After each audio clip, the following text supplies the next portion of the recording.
Many people, including myself, I'll throw myself in that equation, probably said what they needed to evaluate was the fact that maybe they shouldn't have played Franz Wagner in the final two games, gave him the week. As I sit back and I think about it and I look at it from a 30,000 foot view, Franz Wagner, this is a guy that probably wanted to play. We have seen Paolo Banchero be the topic of conversation for many news and media outlets that cover the entire NBA as to who is this guy. This is the time where I feel like Paolo Banchero has a great opportunity to shut a lot of people up. This magic moment now. It is this magic moment here on 1010XL Magic. RJ Saunders here with you. As always, we do appreciate you guys spending some time with us here on the program as the Orlando Magic, their first game after the All-Star break, get a much-needed victory and make a franchise-high 27 threes against the Sacramento Kings, winning by a final score of 131-94 in the Golden One Center, and only now a half game back of the Philadelphia 76ers for the 6th seed inside of the NBA's Eastern Conference. They also are now 1-0 on their 4-game West Coast trip. If you are new to the channel, we do welcome you. We also ask if you can like and subscribe to 1010XL Magic, as we have a lot of great things coming down the pipeline. Don't want for you guys to miss out on a thing. And also, we are covering the Magic in their final 28 games of the regular season and throughout the playoffs, a run that we surely hope is magical. Now, a lot has happened since we last spoke. One of the biggest pieces of news is that Franz Wagner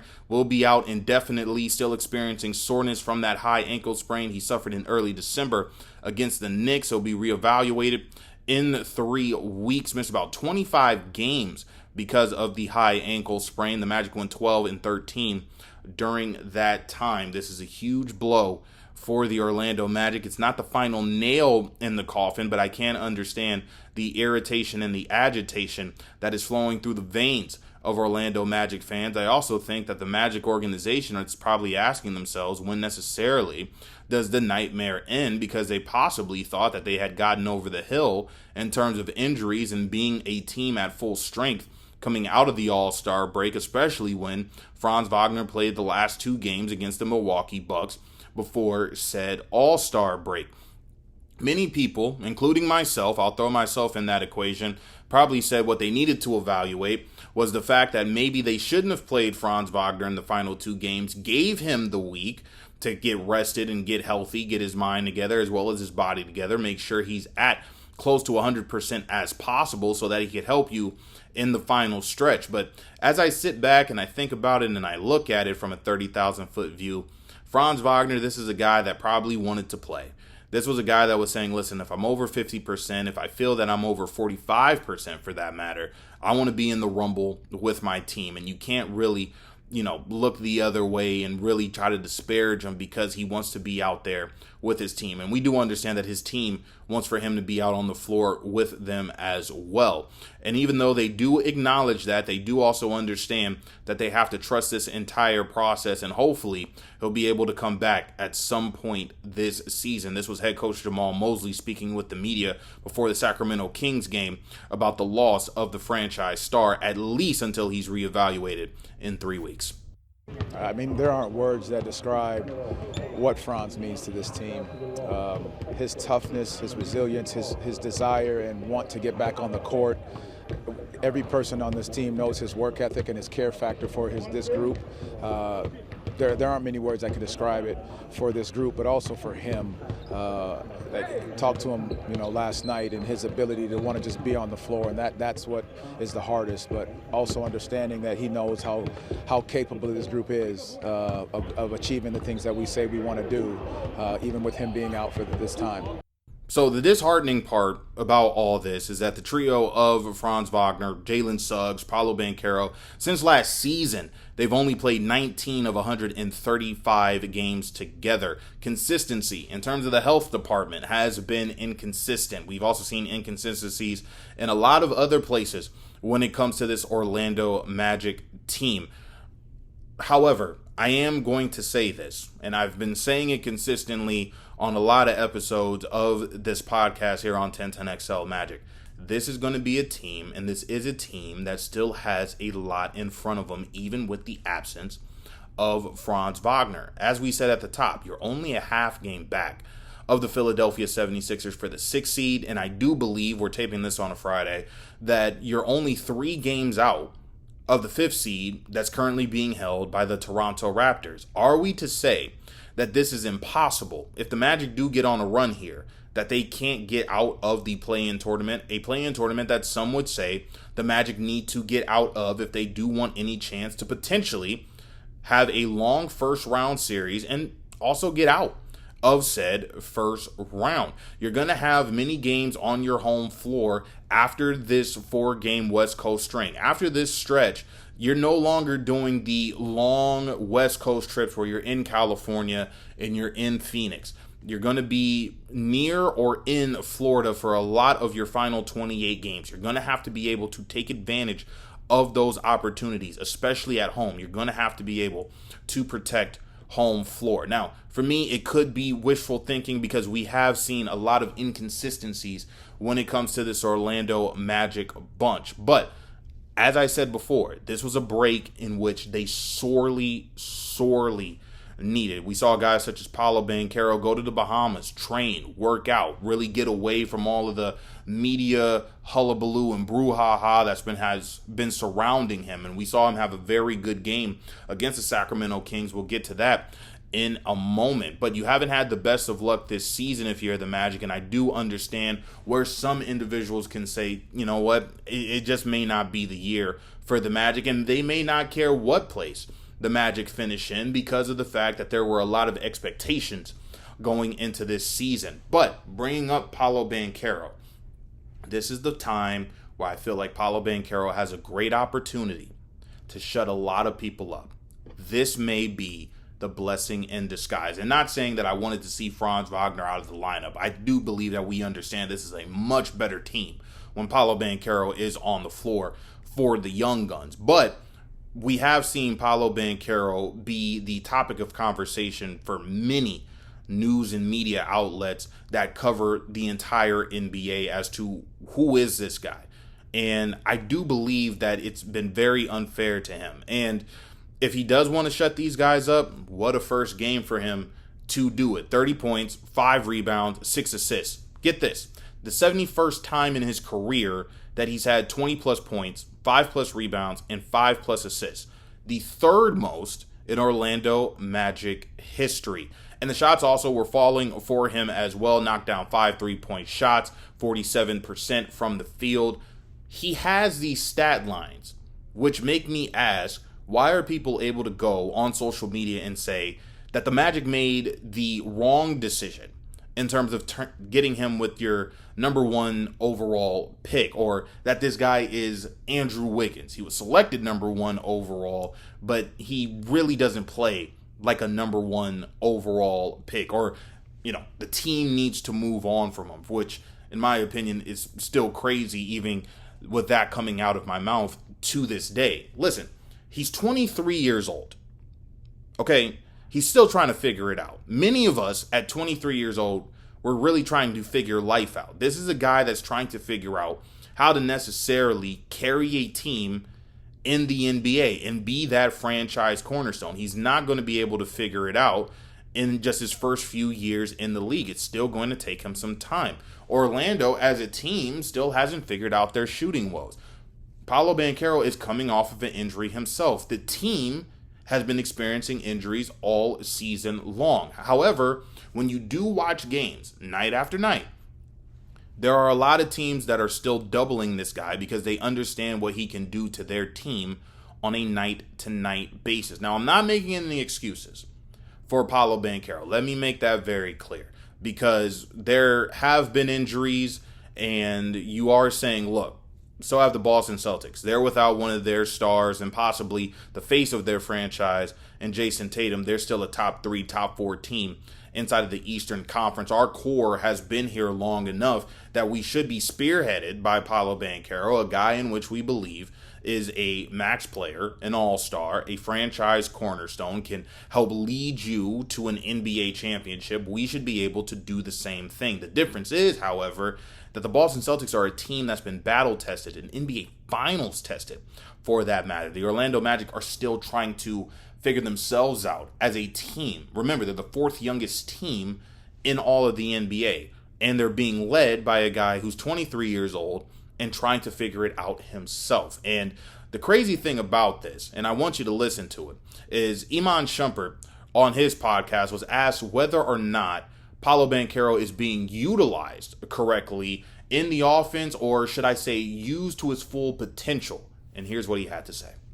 For him. But this is what I was saying when I first seen them. Like, I'm like, are we impressed with this? Like, it just doesn't make sense. Like, it's not like he's paired with just somebody that could just deliver him the ball. Like, they don't have Chris Paul over there. You know what I mean? Like, there's nobody that's really setting him up for his gifts. They're just playing within actions.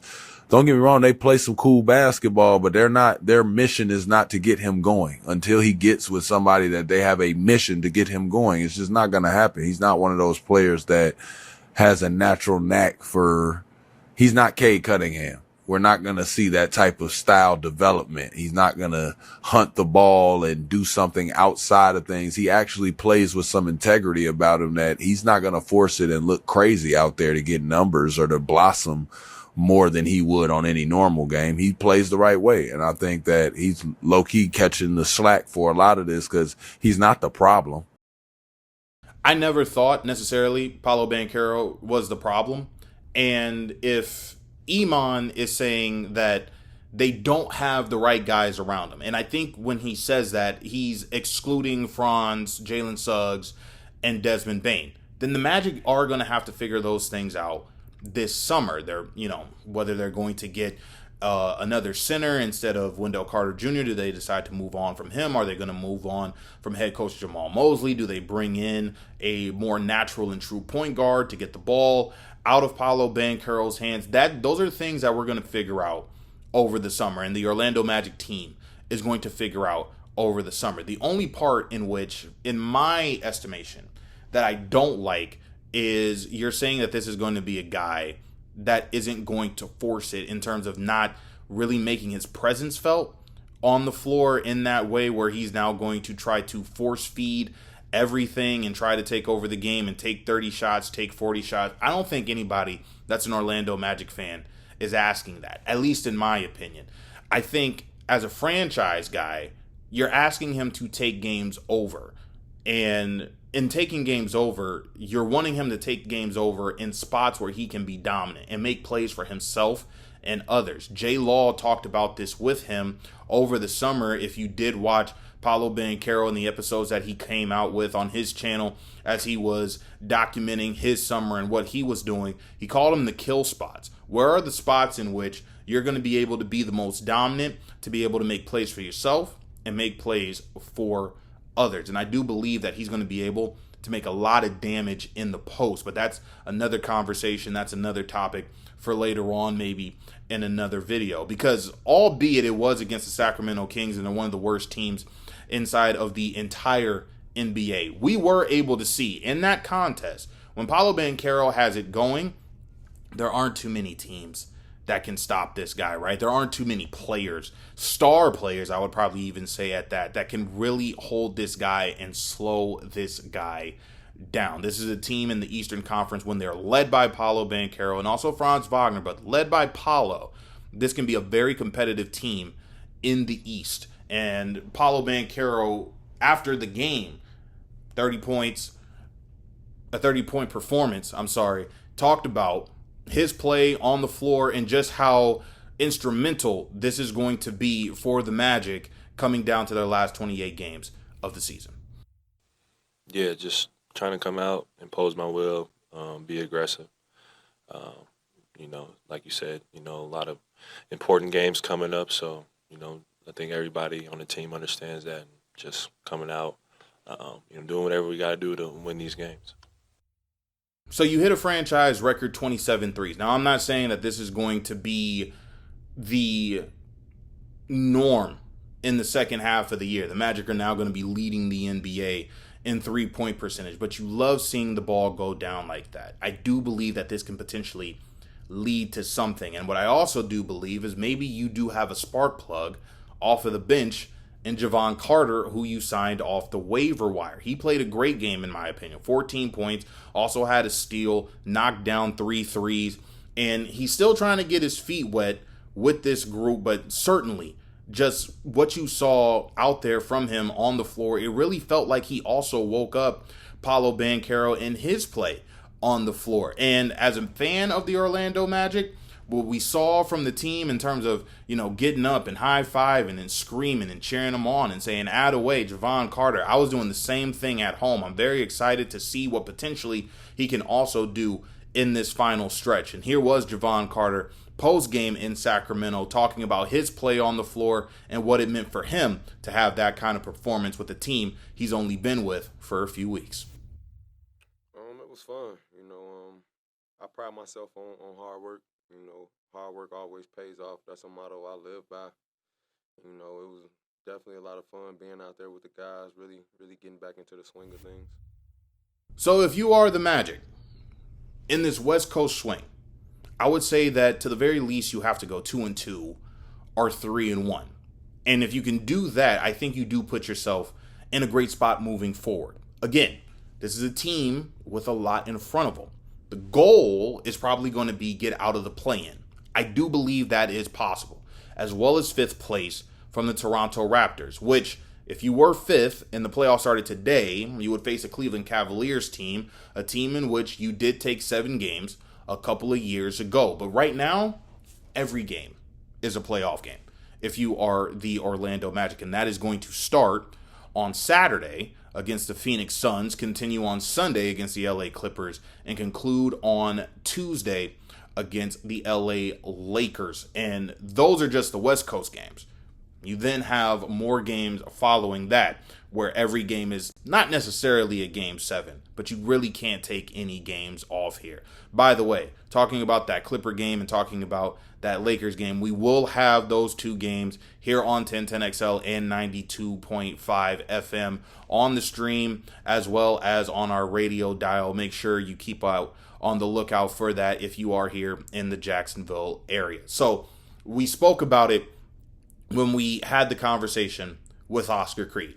Paolo has to get back to being Paolo Banchero, the Paolo Banchero in which we love. And we have seen it at times. He can show here in a dire stretch for the Magic that don't have a Franz Wagner, and you're going to now be looking for a guy to really be able to lead this team, right the ship. And you also have Desmond Bane there with you. He's also a 20-point per game scorer. Jalen Suggs, when he wants to be, also a 20-point per game scorer. In the absence of Franz, I do believe that this is an opportunity for one Paolo Banchero to shut a lot of people up. And everyone who has supported him, they can continue looking at those haters and saying, this is the guy that you want for us to give up on. I think it's time for you to close your mouth and just enjoy the greatness in which we are seeing from a budding superstar. He's an absolute franchise guy. He's a max player. He's an all-star in my opinion. It's just time for him now to show that to the rest of the NBA, who is questioning the greatness of Paolo Banchero and saying that maybe the Magic need to move on from P5, which in my opinion is a very crazy thing to actually discuss. But those are just my thoughts. I would love to hear yours in the comments section. Just how dire of a stretch run is this for the Magic in terms of helping their confidence, and how big is it going to be for Paolo Banchero as he continues to have the spotlight put on him more than he ever has in his career during this stretch with Franz Wagner being out? What are the goals for the Orlando Magic? We would love to hear from you, whether it's winning 40 games this year, going to the play-in, or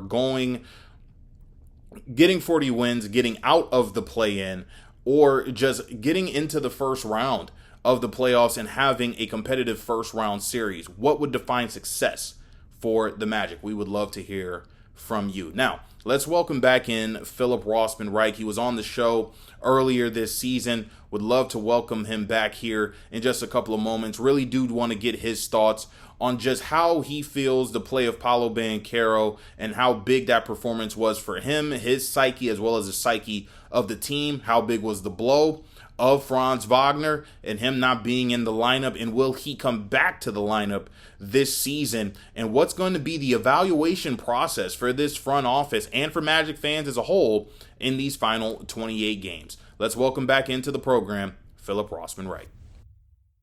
Our next guest, as I'm continuously being told, was, quote, built in a lab. And by the way he goes about his business, giving you elite Orlando Magic content, I believe every word of it. He is Philip Rossman-Wright of Orlando Magic Daily and Locked On Magic, joining us again to speak on this ball club. Now 28 games left to go in their season following the win against Sacramento. Philip, thanks again so much, man. How are you? I am doing well, ready to get back up and running here after the break. You and me both, brother. I'm excited that basketball is back after the week break that we had in the association, and I know I got a lot of things to touch on when it comes to this Magic team, especially the Franz Wagner news that came down a few short hours ago. But before we get into that, Orlando has the big win on Thursday, albeit against the Sacramento Kings. I think with the news of Franz Wagner, the constant questioning about Paolo Banchero, is he a superstar, is he not a superstar, things of that nature, the future of this team in terms of who's going to be staying, who's going to be going at the conclusion of this year. This was a game you needed in the back half of your season to really get things going, in my opinion. Yeah, it really did feel like a must-win game. And look, it's just the Kings. They have the worst record in the league. They certainly look like it out on the court. But this Magic team over the last 2.5 months, they've struggled with consistency. And it's not just consistency in terms of how they're playing. It's been consistency of effort and focus. And so this game against Sacramento was really, as much as anything, a test of how intentional and how focused they're going to be coming out of the break. And so to see the Magic with some struggles early, no doubt about it, they had some issues early in the game, but to see this Magic team come out and just blow the doors off a team that they should beat and should beat handily was a very good sign. Now they got to go do it again against a very good Phoenix team on Saturday. They got to do it against the Clippers on Sunday. They got to keep doing it in stacking days, but a really big and important win to start their post-break schedule.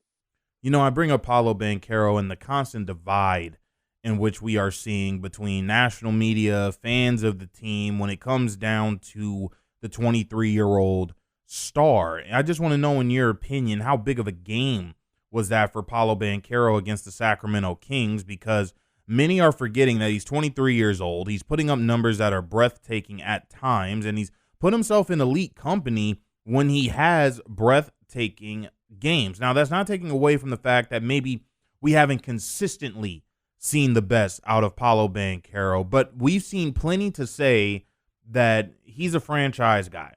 He's an all-star level player. He's a guy you give the max to, right? I felt that the all-star break for him, going to the Bahamas, getting away from everything, training over there, and having the game in which he had against the Sacramento Kings was huge for him because, as you've said on your platform, and I've said it on this podcast as well, the lights are going to be that much brighter on Paolo Banchero through the last 29, now 28 games of the year because his running mate, Franz Wagner, isn't going to be in the lineup for a while.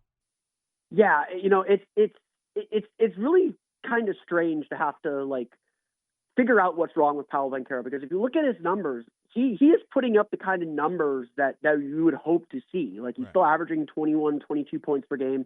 He's averaging a career high in rebounds. He's still around 5 assists per game for the season. He's even, for all the efficiency nuts, he even has a career best true shooting percentage. It may not be substantially better than what he shot previously, but he's taking fewer of the mid-range jumpers that everyone hates. Yeah, he's not making his threes, but he's, spending a lot more time closer to the basket. Now, a lot of this is just like, okay, that's great, but what's it doing for winning? And that's been the biggest thing. And it's such a difficult thing. And it is asking a lot of a 23-year-old to be a team leader and to be kind of this metronome for this team. And that's how I've always described him, is he's always just a metronome. He's just consistent and constant. It's not always about taking over a game or necessarily, dominating a portion of the game.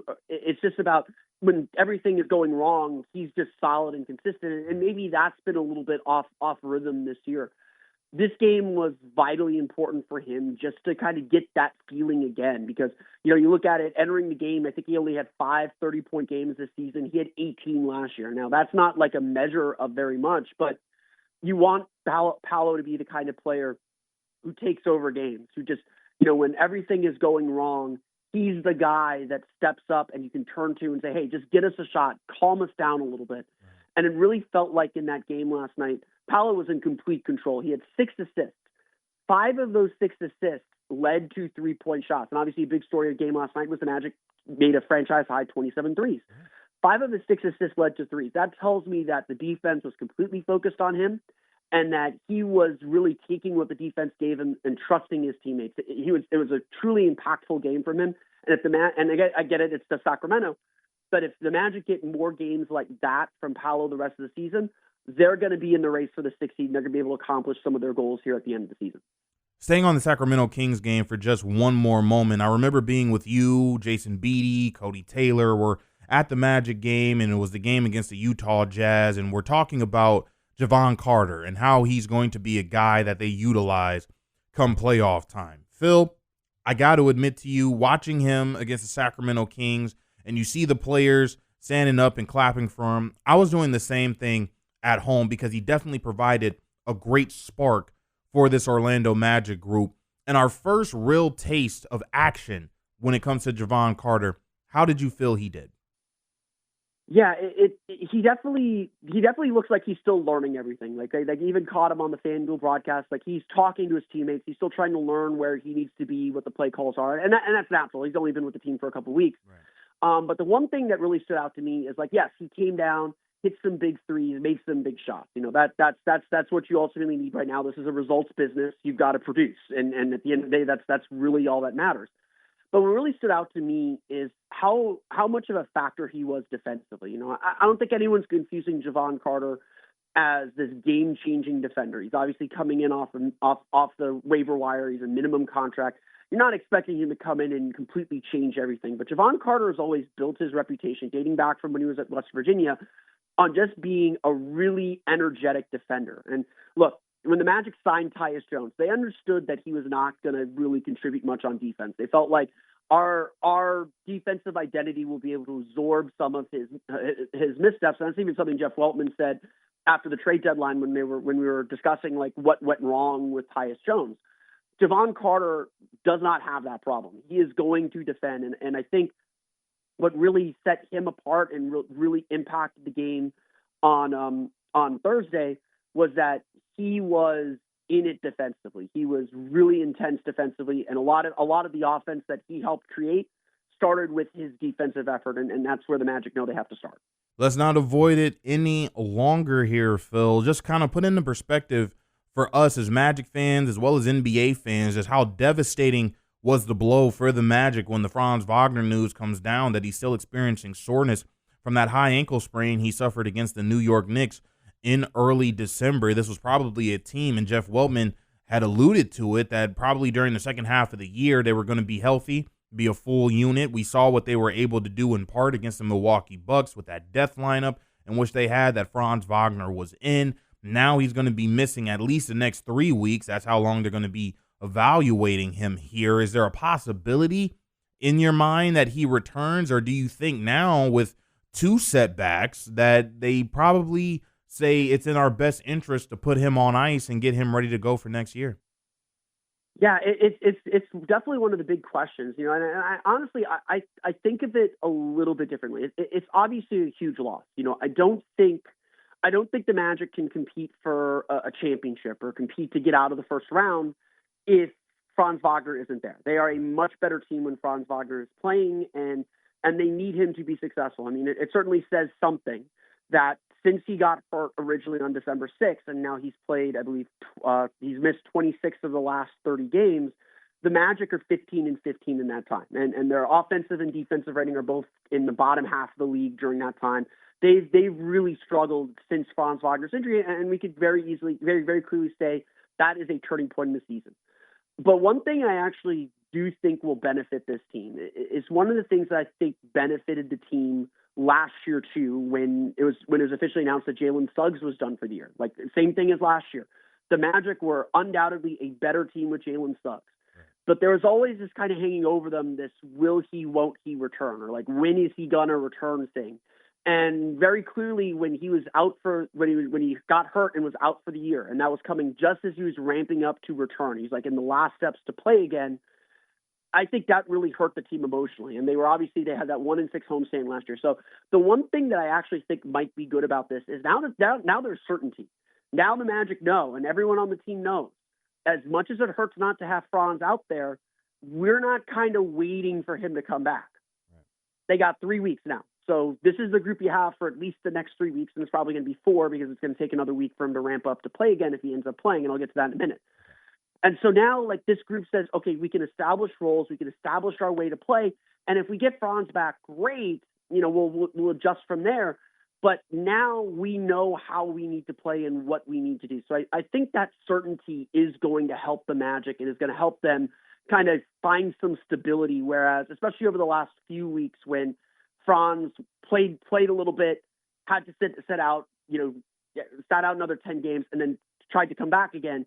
Now there isn't that uncertainty. They can create some stability. Now, I do think that there's a very real possibility that Franz Wagner's played his last game this season.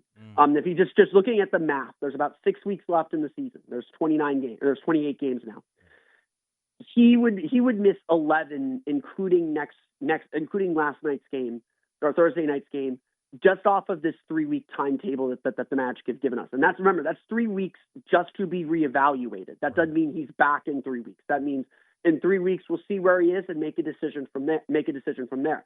So again, that's 11 games. It's 11 of the 29 remaining games after the All-Star break. Plus, now you got to wait another week. That may be another 3 games. So already, Franz is going to miss half of the Magic's remaining games, just based off math alone. Right. If Orlando is in the fight for the 6th seed, closing in on Toronto for 5, I think they do try and get Franz back in there. I think they do see some value in that. Especially they may say like, hey, if we're playing this well, adding Franz and getting him back in rhythm, that might make us be even better, and maybe we can sneak out of the first round. That would be worth it for this Magic team. Right. If they're still in 7th, if they're fighting off 8th, if they can't, make up this ground on Philadelphia, now they're only a half game back on Philadelphia. If they're out of the race for 6 or struggling to stay in the race for 6, they may just say like, look, there's nothing we can gain from the playoffs from risking another injury of Franz.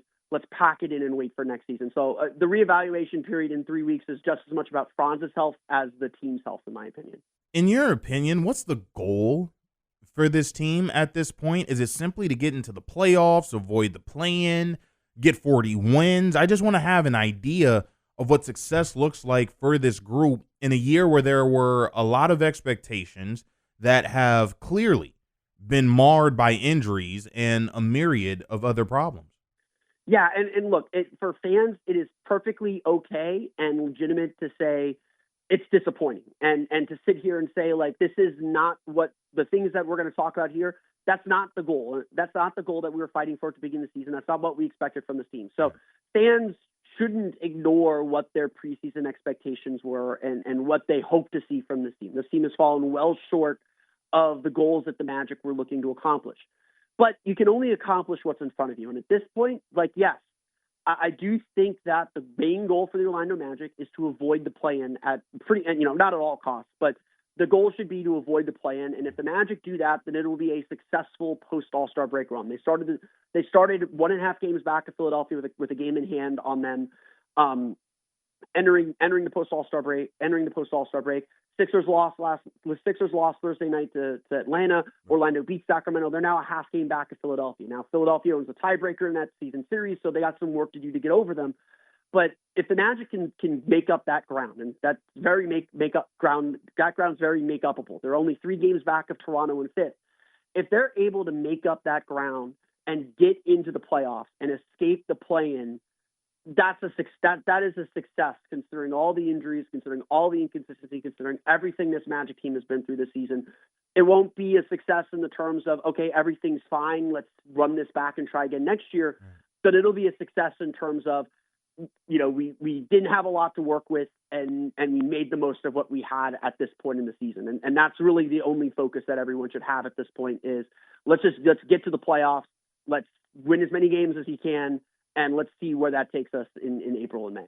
Help me with this exercise here, Phil, and just a couple more for you before we let you go. Thanks again, as always, for giving us a couple moments of your time. If you were in the front office, what necessarily are you evaluating in terms of, okay, in these final 28 games, this is what we're looking for, and from there, we'll see what we need to do during the offseason and what decisions we need to make? Yeah, I mean, the first thing I want to do is I want to see this team as healthy as they can be, and you know, we just don't know what this team looks like at full strength. But at the end of the day, you know, honestly, I don't think my evaluation, if I were in the front office, would be much different. At the end of the day, the Magic's goal is to win a championship. Right. And what they wanted to see this year is to see this team pointing toward a championship through playoff success and, you know, getting deeper into the playoffs and seeing where the holes in the roster are. Now, they may not get that opportunity. They may not have kind of the hard data that they want. They may not get to a playoff series and say, oh, this team picked on this aspect of us. We need to be better at that thing and still within our identity and still within what we want to be, but we need to be better at this thing. They may not get that direct information that they want from being in the second round playoff series against the Knicks, against the Celtics, against a Cavs, against one of the elite teams and the Pistons, against one of the elite teams in the league. But the Magic should still be thinking that way. It's like, okay, what do we need to be a championship team? And then at the end, and then the next question is, can we build that internally, or is that something we need to reach out into the league and get elsewhere? So, you know, if the problem is Paolo Banchero really struggled this year, he didn't kind of take over the way that we needed him to take over, that's something that, for the most part, should be able to be built internally. Like, there's no reason to think that a 23-year-old won't continue to improve or won't take the lessons from this season and get better. So, you know, that's one thing that they can look at and say, okay, whatever issues we had there, that can be solved. We don't need to go out into the market and get that. But, like, questions about the point guard position, questions about the center position, questions about the bench, questions about coaching, those are the bigger questions that, like, yes, the rest of the season are going to provide more data about. But at the end of the day, you just got to ask yourself a question is what we have good enough to help us get further next year and eventually to win a championship? And if the answer to those questions are no, then you got to be thinking about, how do we make that better? Can we make that better more immediately? Is this something we need to make better now? Or is this something that we could say, like, maybe we give it another year of development and see where we're at next year? A championship, I say this all the time, a championship is a multi-year process. It takes a lot of failure. Failure is part of the process. You're going to lose in the playoffs and learn a lot about yourself in the process. The Magic are still kind of learning about themselves and learning a little bit about how they stand up in the postseason. But at the end of the day, they got to figure out and be willing to make changes and make trades to get themselves over the hump. 28 games left to go. The Orlando Magic now travel to the Valley of the Sun to take on Phoenix in Game 2 of their 4-game West Coast swing. Your keys to victory for the Magic as now they take on a very good Phoenix Suns group.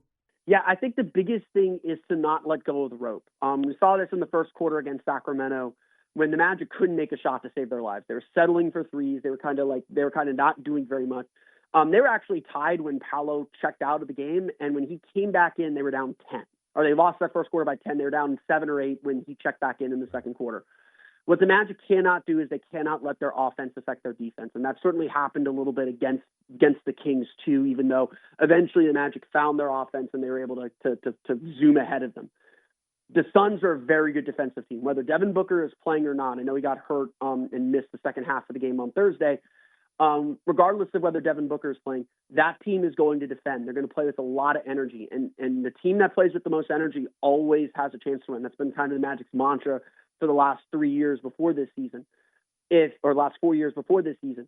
The Magic have to be able to match that energy on defense, and they can't let poor shooting affect their defensive intensity and defensive energy. Their defense has to lead. That is something that helped them win on Thursday. That's a big key, I think, against this Suns team, is they cannot give away points. Phoenix is going to struggle to score too. They cannot give away points to the Suns. They cannot give away energy to the Suns. If they do that, they're going to be in a lot of trouble. And I think that's really the biggest key for this team the rest of the season. As always, man, before we let you go, you understand your family here in Northeast Florida. How can individuals keep up with you and your great work, not only on Locked On Magic, but Orlando Magic Daily?